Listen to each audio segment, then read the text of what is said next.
R at the end of it. He doesn't really mean Kitwangar, like in English, but his R is a back X, so he was trying to spell Kitwangah. And it's also a G. And sometimes a G, so G. that Gan, instead of writing Gan with a back G like we will, Barbeau will sometimes write it R-A-N, where he's using the R not just for a H sound, but for a back G sound. The reason for that is because presumably his first language was French, and if he spoke with a metropolitan French or cultivated French accent, his R sound would have been a type sound. So that for him, the letter R was the closest equivalent to your back X and back G. That's helpful to know. I'll talk later on. I'll give you a talk about the previous work on Gitxsan language and culture, but it's helpful to know that so that when you read through Barbeau, you can begin to sound the names out and come close to what he was trying to represent. Whereas if you didn't know that, you'd wonder, well, how did the man ever hear an R there in Kitwangar? Because it's just not there. But it's useful to know those sorts of things. How would they write my name, or how would they say my name back then? Because there's no F and there's no R.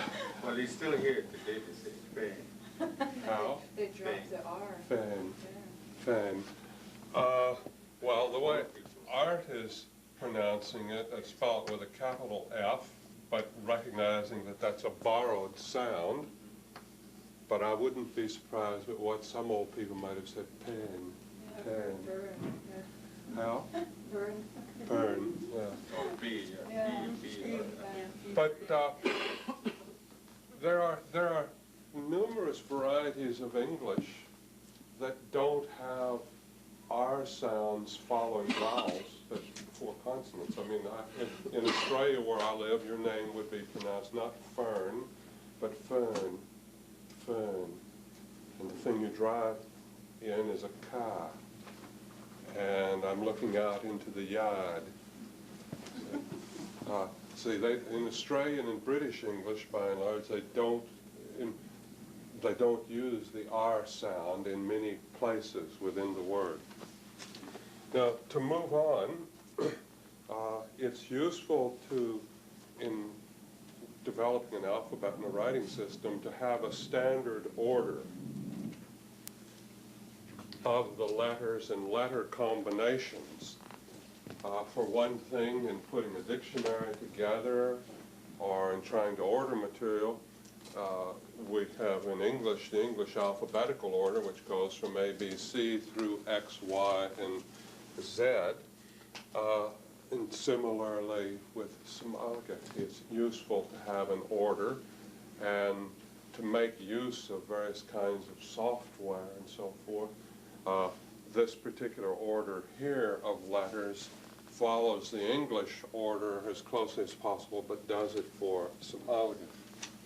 In the next paragraph or so here, there are names for these. There are English names for the letters and letter combinations of the Somali alphabet.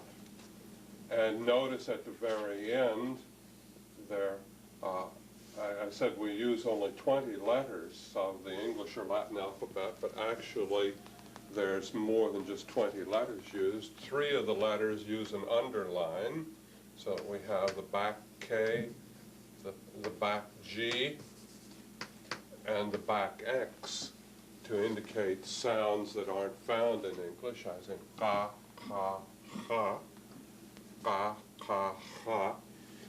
And as well, you'll see at the end of the alphabet there is an apostrophe, and then there is a hyphen. Those are 2 characters or 2 letters which we use to indicate the glottal stop sometimes, and we use the apostrophe with certain letters to indicate that those letters are hard, as in ta, tla, and so forth. Okay, well, altogether you'll see there are basically 46 different sounds, 46 different sounds, so there should be 46 different letters, except that the apostrophe and the hyphen count together is only one, because they symbolize or signify the same sound. And of those 46 sounds in Alga, 10 of them are vowels. 10 of the sounds are vowels. And there's a way of representing vowels rather than just putting short I, long I, short E, long, well, in English alphabetical order it would be short ah, long ah, short E, long E, following the English alphabetical order. But another way of representing the sounds is to put them onto a phonetic chart. Onto a phonetic chart. And here I'll review a bit of the material that I introduced to you last week. Remember we were talking how you think of the organs of speech, the parts of the body that you use to produce speech sounds, as being like the parts of a musical instrument. You have to have an air stream, using the lungs in most cases to push air out in exactly the same way that if you pick up a clarinet and just finger it, but you don't blow any air through it, you won't get any music. You need also to have a source, so that if you pick up a clarinet and just blow through the mouthpiece without pressing the reed, without wetting, limbering up the reed first and pressing it against the mouthpiece and then blowing through it. If you don't do that, you won't have a source. Again, you'll just get the air going through the clarinet. Or it would be like picking up a trumpet or a tuba and just blowing in them. In order to get sound out of a trumpet or a tuba, you have to put your two lips together. Not doing it very well, but it's that vibration you get, that noise that's produced by the air coming up through the lips pressed together very tightly, that gives you the sound for a musical note from a trumpet or a tuba. For humans, the equivalent sound or sound source is produced in the voice box, in your qalame. It's produced by tightening the voice cords. You do this automatically and unconsciously. But if you simply go, that's your basic sound, the kind of sound which you superimpose keys on to produce different kinds of speech sounds, whether they be vowels or consonants. In other words, as the air stream comes out from the lungs up through your windpipe, through the voice box, the cords tighten up, they vibrate, and you get voicing. Thirdly, to get musical notes, you need sound chambers. Sound chambers. So clarinet, for example, has just, the single long barrel sound chamber, whereas a trumpet has, a fairly long, you stretch it out, it might be 10 or 12 feet long, that modify the sound and give you the distinctive sound, the distinctive musical notes you get from a trumpet.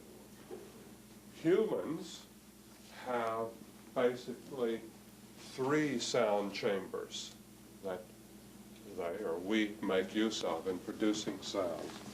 There's the sound chamber, which is the area just above the voice box and into the back part of the mouth, which we can call the throat, and which technically is called the pharynx.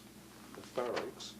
It's extremely important, the pharynx. It's the shape of the pharynx, or the shape of the throat, primarily, that gives you the ah, e, o, u sounds.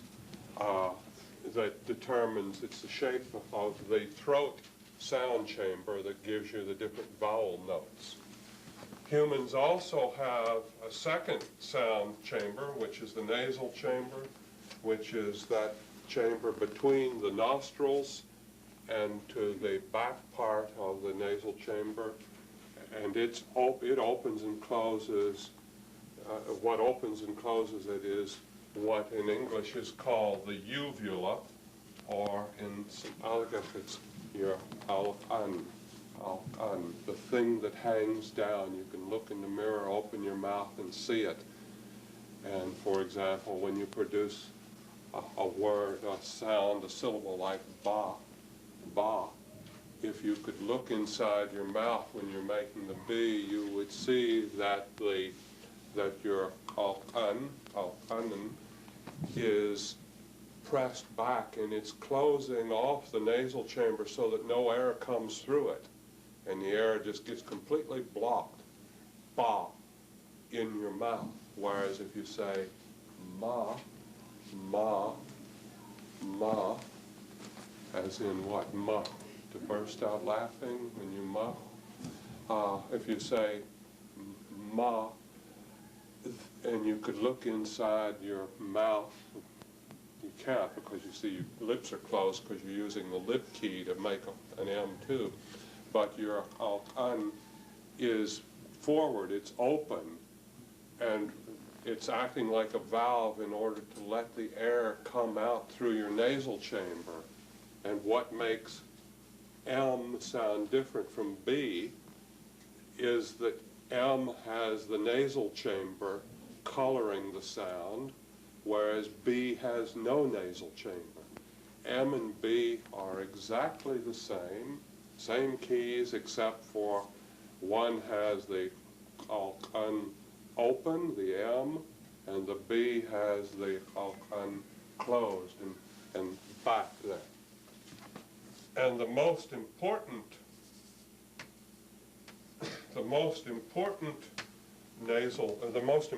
chamber for producing human speech sounds is what in plain English we call the mouth. It has a very good translation, or a very good Algach word that captures its meaning quite precisely, namely tzimach, you know, the interior part of the mouth, not the outside, but you know, that oral chamber. And that, by the way, is where most of the action is in producing human speech sounds. It's in the mouth, the oral chamber. Okay, now to move on from this, I was starting to talk to you about the vowel sounds. We have basically 5 kinds of vowels in some Algach, but they occur short and long. Short and long. And to talk about how they are produced,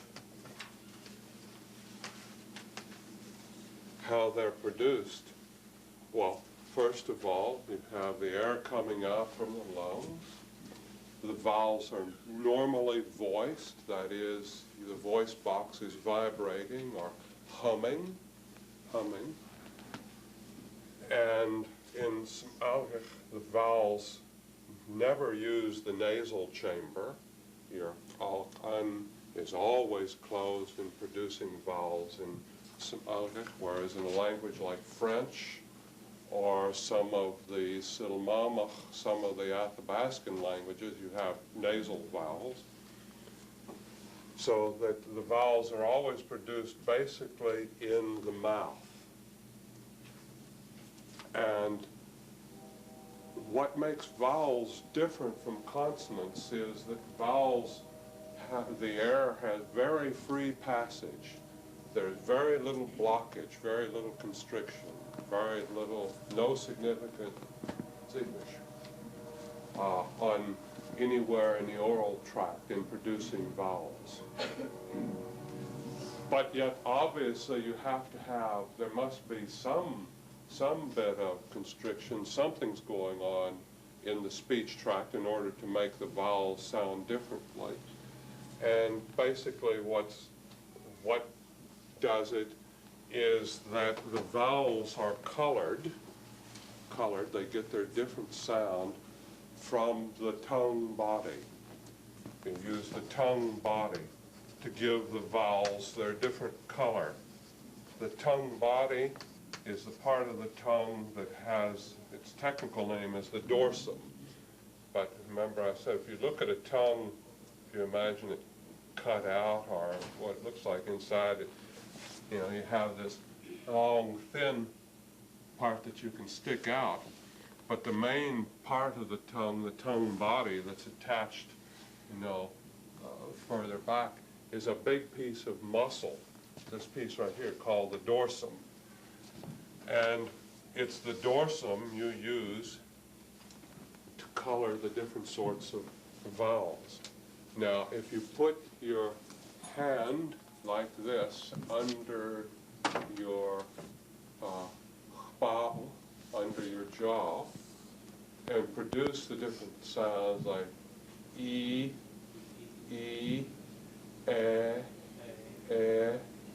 ah, you can feel how E is not dropping at all to speak of. I can say E, and my jaw or my tongue body is not dropping. But when I say I have to drop my tongue body a bit. And when I say ah, it drops even more. So it's that difference between a high vowel and a mid vowel and a low vowel that we symbolize by using the different letters. I, E, ah. E is a high vowel because the tongue body is high. Ah is a low vowel because the tongue body is low.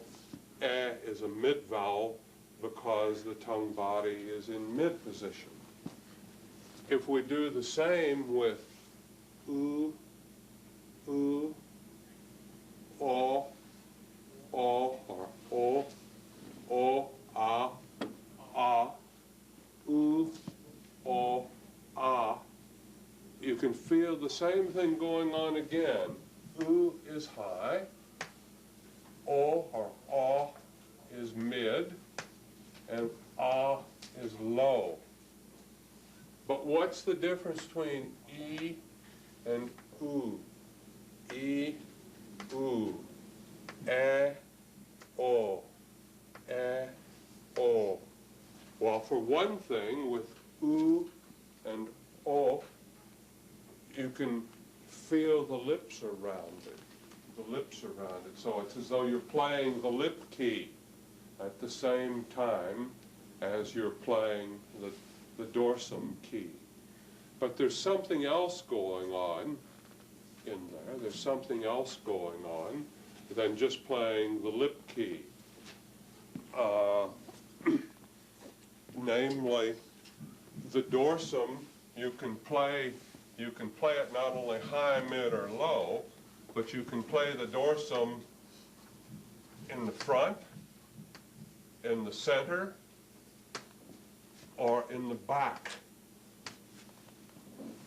So if you say E, oo, E, oo, E, oo, and look in the mirror or try to feel, you can see that the E is with the dorsum fronted, the oo has the dorsum backed,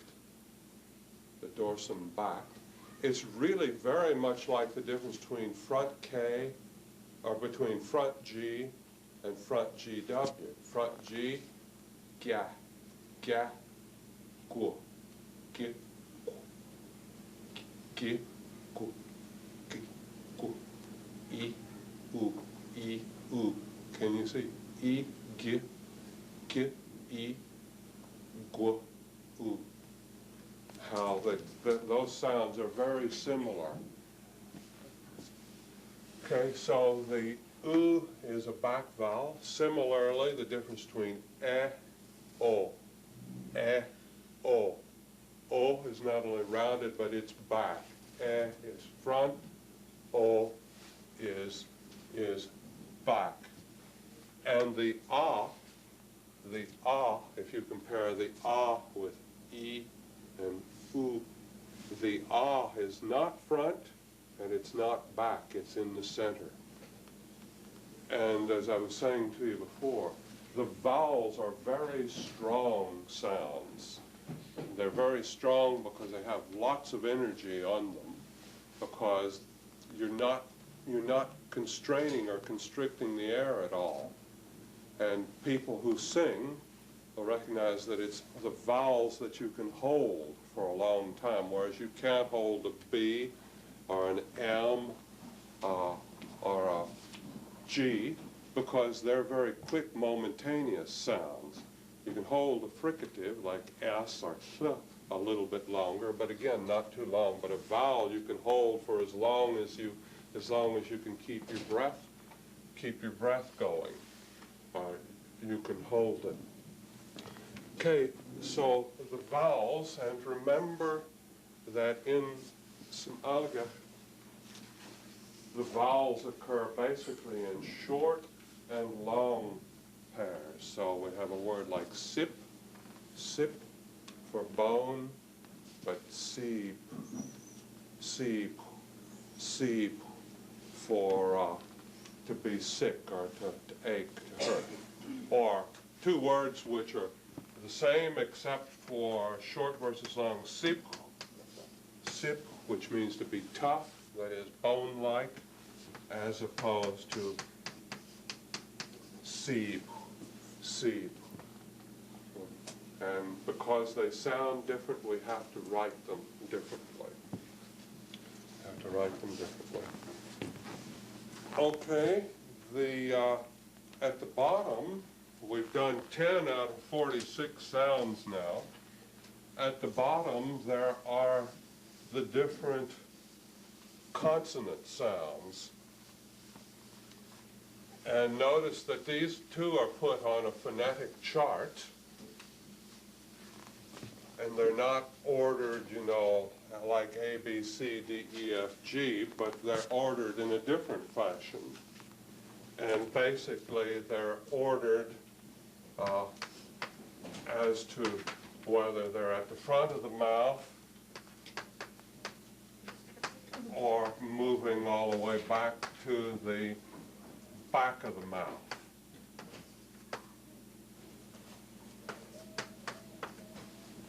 Front of the mouth to the back of the mouth.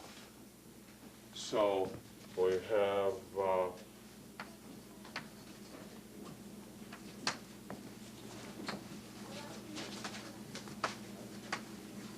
just putting part of these up right here, but if you observe what's going on with ba, ba, da, da, say these after me. Ba, da, za, gya, gua, a. Okay.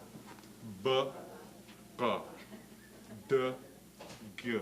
Notice how this is at the very front of the mouth. It's played with the lips. Ba and pa, played with the lips, whereas ba and a, as in cup, and kan, is played at the very back of the mouth with the back of the dorsum. Now, basically, the consonant sounds of Smalgach fall into three classes of sounds. And they fall into three classes because they're played with different keys. These sounds that are played with the lip key are technically called labial sounds.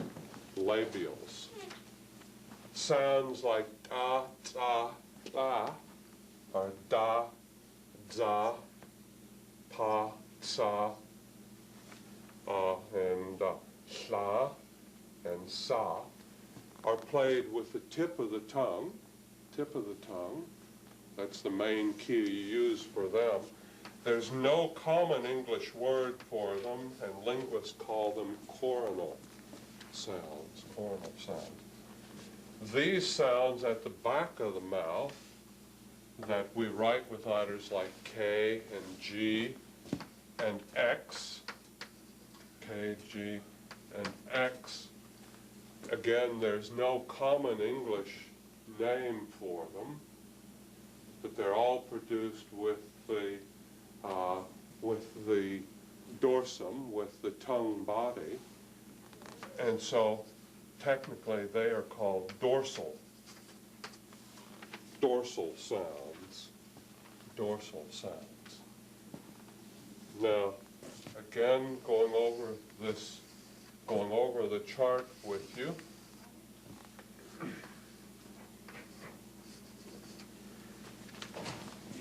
The sounds in the 3 rows at the top are all called stops. Stop sounds. And they're called stops because when you make them, the airstream as it comes out stops completely. Ba, da, za, ba. See, when in ba you close the lips completely. In ada, you go ah and then put the tongue tip up, behind your teeth, ada. The sound, is blocked off completely then. If you say agua, again you have a complete blockage in the GW area. So these are the stop sounds, and we have different kinds like voiceless, like voiced and voiceless and hard. Then another kind of sound that are not stops, but sounds which are called fricatives. And fricative sounds are sounds where the airstream is pretty severely constricted, so that the sounds are pretty noisy, but they're not stopped off completely.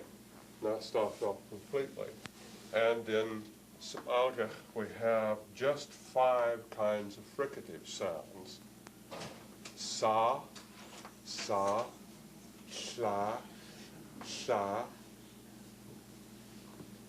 I can't think of any words that begin with a front X, but if you wanted to pronounce that way, it'd be hya, hya, hua, hua, and then cha, cha, cha.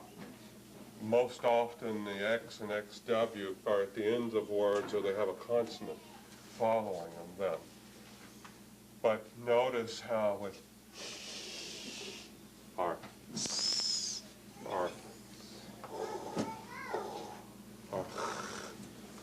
see, the air continues to come out through them. They're not stopped off like the stop sounds are. Other languages, might have more fricatives. English, for example, has fa. Fa has an F fricative, and a v, va, va, a V fricative. It also has a tha, th, a TH type, and then another kind of TH like the, as in this and that. And it has, a sh fricative. It has a z fricative. But in Somalga, just 5 kinds of fricative sounds.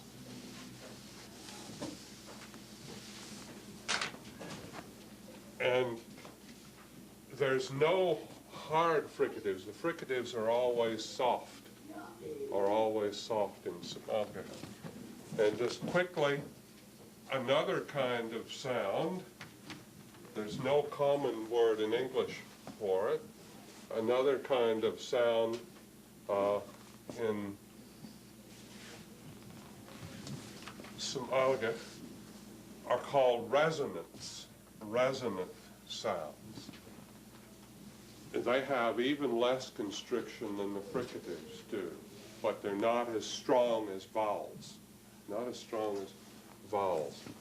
There is an M, an N. Notice how ma is to ba, as na is to da.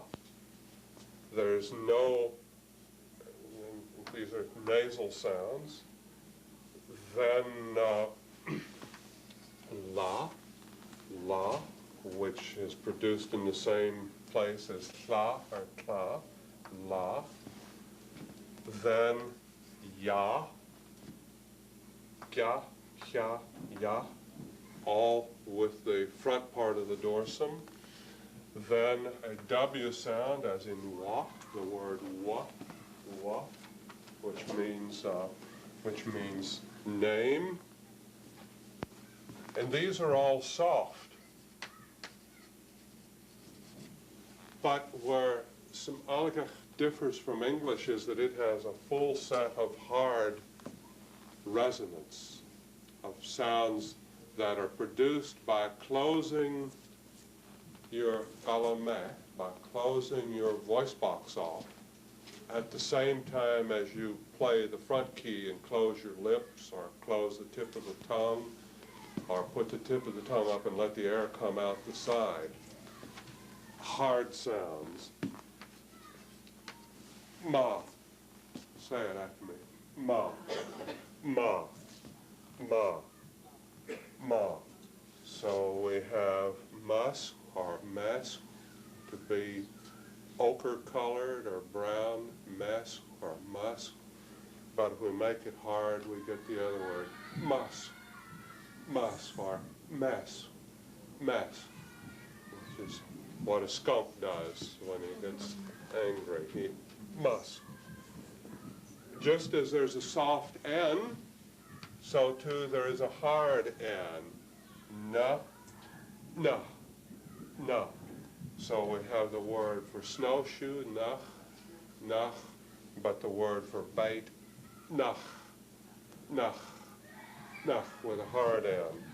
Soft L, la, la, but there is also a hard L, and in Western Gitxsan, lach, lach, mending needle, as opposed to the word lach, which means on, as in lach yip, lach yip. Okay, now the Y, there's a soft Y. If you listen to the word yip, yip, or yip, yip, or broth. But compare the sound at the beginning of Jens, or imch, imch, imch, which has a hard Y, just as there's a soft W, wa, wa, so too there is a hard W, as in wa, wa, wa, which means to find or to get somewhere. So, we've just come to, we've just gotten to, we've just arrived at Gitwinkach. Wash. Wash. If I say wash, Gitwinkach, I've left something out. It's not talking with a foreign accent. I have to put that wash, not wash, but wash. Gitwinkach.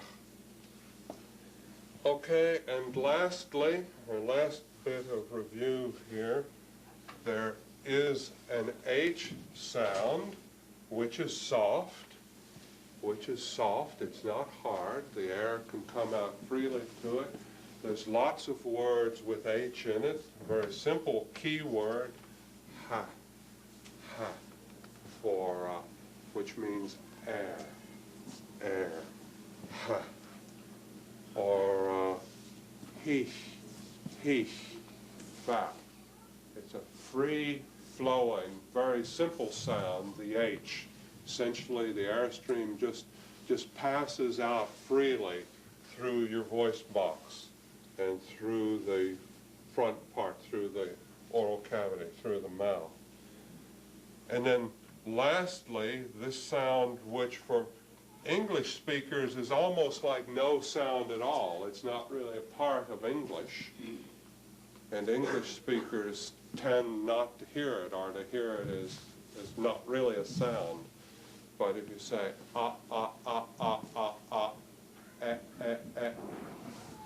that sound that's between the ahs and the as is what's known as a glottal stop. And you make the glottal stop. It's again, a very simple sound. It's made simply by closing your vocal cord. If you look in the mirror, open your mouth up wide and shine a flashlight onto the mirror so it shines back into the back of your mouth, and you can do it deep enough, you can actually, when you go ah, ah, ah, ah, ah, ah, you can actually see your vocal cords opening and closing. When they close, you get ah, ah. It's a very important sound in Somalia. So for example, if we took the consonant Y and then two E's, yeah, as in dimye ni, I'll go, we have yeah. But if we take these same sounds, but break the two vowels with a glottal stop, we get a completely different word. Yeah, yeah, yeah, yeah, or yeah, which would be, for many people, the Western Gitxsan pronunciation. Yeah, Y, long E, or Y, the singular to go. But yeah, and this is just one syllable, yeah, goes all together, but yeah, two syllables, yeah, grandfather, nye, your grandfather. Glottal stop, okay? And you need to write that glottal stop in the same, but what I'm moving on to now is that in reading and in writing Somalic, sometimes this apostrophe, if it follows a voiceless stop letter or combination of letters, if you see P plus apostrophe or T plus apostrophe, the apostrophe tells you the sound is hard. It tells you that the sound is hard. So this is ah, as in or up,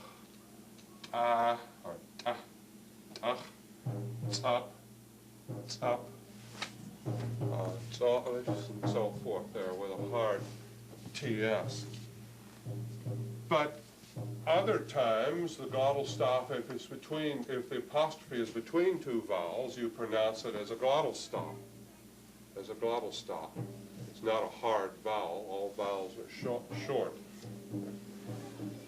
But sometimes you have a glottal stop occurring after a voiceless consonant, and you need to be able to indicate it.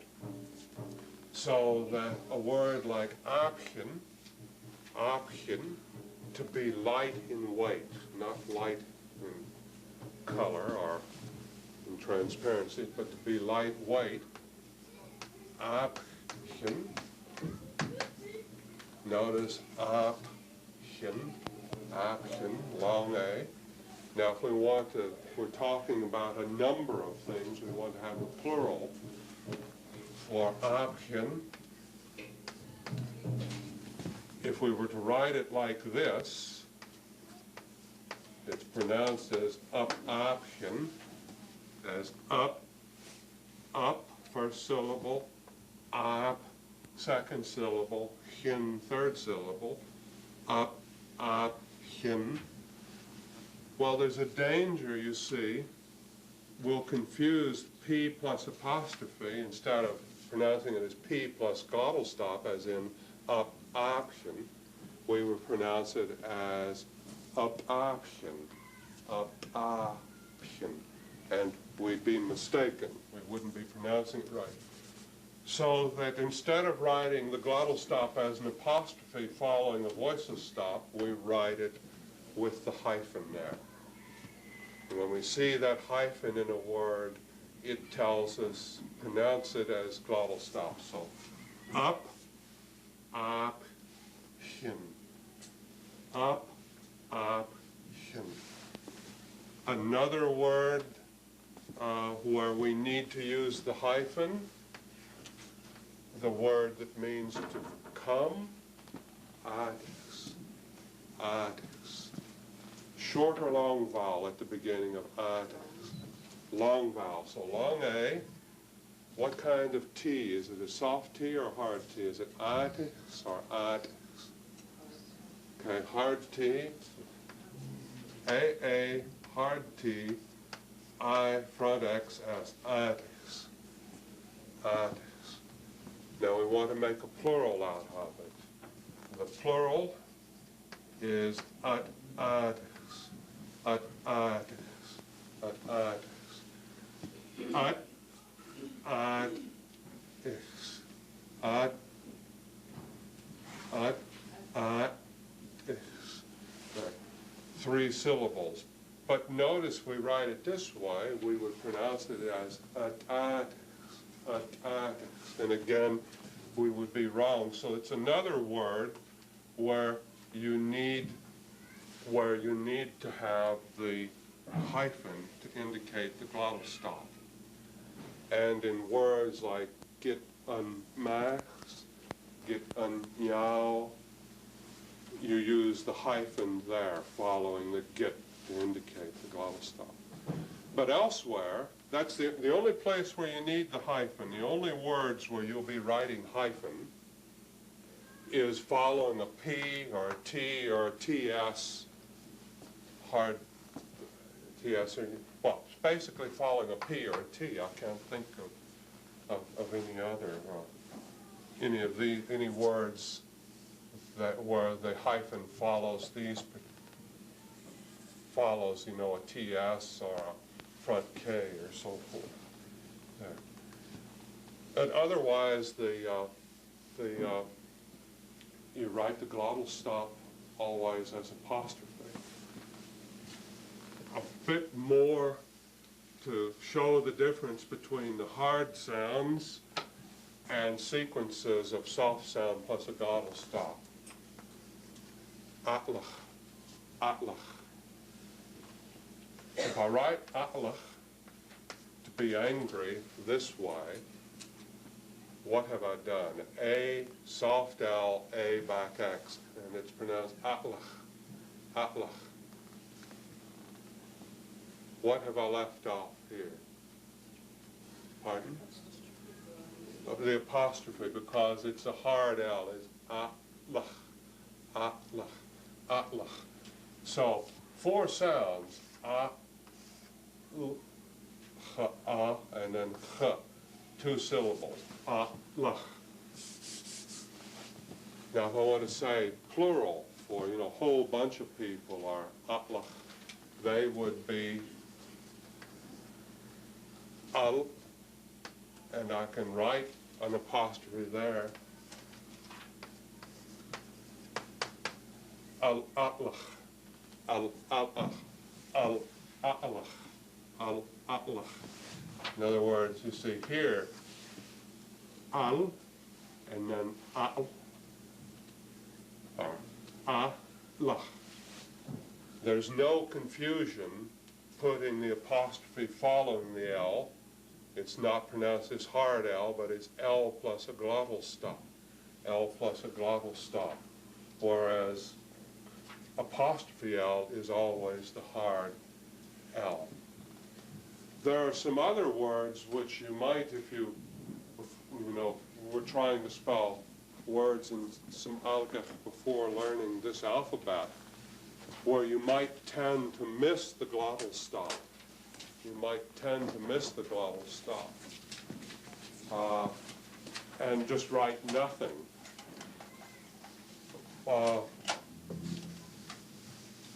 Let's write let's put two words down and I'll show you what I'm getting at. What's sint? That is, what period of the year is sint? Summer. Okay, sint. And notice how it's just S-I-N-T, sint. It's not sint with a long I, but just sint. Okay, now sin. Sin. What is sin? Bottom. The bottom of something. Sinch toi. Sinch toi. The bottom of the glass. Okay, now how would we write sin? It begins with S, and it ends in. Can I just write sin? Sin? No, I've left something out. What have I left out? Apostrophe. I've left the glottal stop out there. Sin. Sin. Sin. Okay. Another, so you can write a fricative followed by an apostrophe, an S fricative followed by an apostrophe gives you S plus glottal stop. Let's take an example here. When you eat salt berries, what do you do? Eh? No, you what? You is. Not chis, but is. Have I got it right? Is. Okay, begins with back X, and it ends in is, which is a word for soapberry. But I need to add something else in here. What do I need to put in? Glottal stop. Is. Is. When I eat bread, we know that bread is anash, A, and what kind of A is the second A in anash? Long A, front X.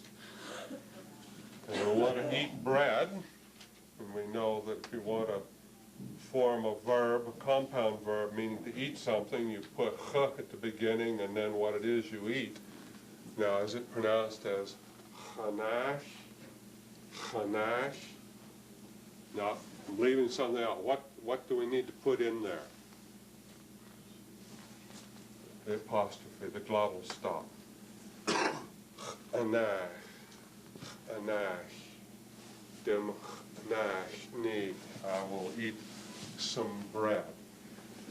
So these two letters, the apostrophe and the hyphen, are extremely important. If you leave them out, you'll get the word, you'll spell it wrong, or more importantly, it would be like writing a song incorrectly. You'd be leaving a note out. We use these, the apostrophe and the hyphen, to write the glottal stop note, and you need to have it in there to get things just right. Coffee. You separate the A, like chat, ana. Okay, it begins with ch, nah. Actually, it's two syllables. A. The A goes with the X there. It's not part of ana. No. See, the anach part, the separation is between the back X, the ch, which is the part that means to eat, and then anach, which I'm glad you asked that, do you? Because when you say chana, you just don't say the other A. You sort of drop the A. Maybe I'm not speaking properly, but that's how I'd say chana. I don't say chana. Nash. Okay, well, what I hear you saying there is cha. What I hear is cha nash. Cha nash. How about for other people? Does that sound right? Yeah. Nash. Spell it with an H. That's how I spell mine when I say Hanai, H-A. Well, the problem with that would be, Roger, is that would be ha, ha, ha rather than ha. We use this for that h sound, and this h we use for the sound like at the beginning of ha, you know, for air, or ha mok, or ha ni ta, is ha. Whereas notice if I say ha mok, that means to eat. Ha mok. Yeah. In fact, that's a good pair of words, by the way, to demonstrate the difference between the H. The word, we'll just translate this as rhubarb right now. Hot mok.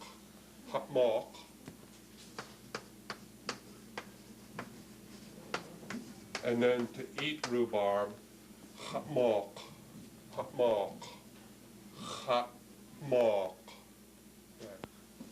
Where the H really becomes silent. That's Eastern Hamok, we say it different. Okay, what do you call it? Loka? Okay. But it's a good illustration of the difference between the two sounds there. Any other questions before we take a coffee break? I've been reviewing this morning. Coffee. Coffee. Dem coffee. No. Yes, Lily. On the first page of the alphabet. Musical notes. I've found over the years that for people who are already full speakers of a language, that generally with maybe 6 to 10 hours of instruction, I can teach people enough so they can start reading fairly well without a great deal of trouble.